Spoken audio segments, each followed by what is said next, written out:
Mga kapuso, may bawas presyo sa gasolina at sa diesel, pero nagmahal naman ang LPG. Ang epekto niyan sa mga tsuper at maliliit na mga negosyo, alamin natin sa pagtutok ni Bernadette Reyes. Para sa maliit na negosyong karinderya ni Lisa Valeriano, malaking bagay ang magkakasunod na taas presyo sa LPG. Ngayong araw, tumaas na naman ng 1 peso and 25 centavos kada kilo ang LPG. 70 centavos per liter naman sa auto LPG. Mahigit 9 pesos kada kilo na ang tinaas ng presyo ng LPG ngayong taon, kasama na ang dagdag excise tax. Hinihinaan lang para hindi masyado malakas ang gastos. Bumaba naman ng 10 centavos kada litro ang gasolina at 30 centavos per liter sa diesel. Sabi ng mga tsoper, di nila ramdam ang barya-baryang rollback. Wala na akong sinusobra eh.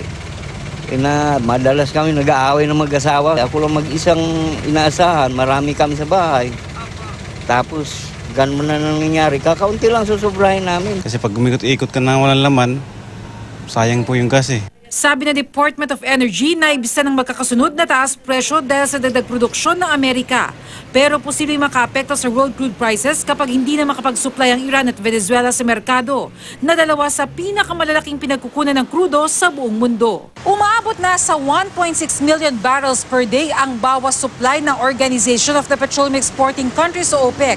Ngayong Abril muli silang magpupulong para alamin ang susunod nilang mga hakbang. Pag tinigil yung pagkuha kay Iran, ibig sabihin wala na talagang produkto si Iran, mababawas siya sa supply ng merkado sa world supply. So may chance na tumaas ang presyo, 'di ba? Pero kung gagawa naman ng action ng OPEC member countries na damihan yung production ng other countries, ma-offset nila yung kakulangan ni Iran. Bernadette Reyes, Nakatutok, 24 Oras.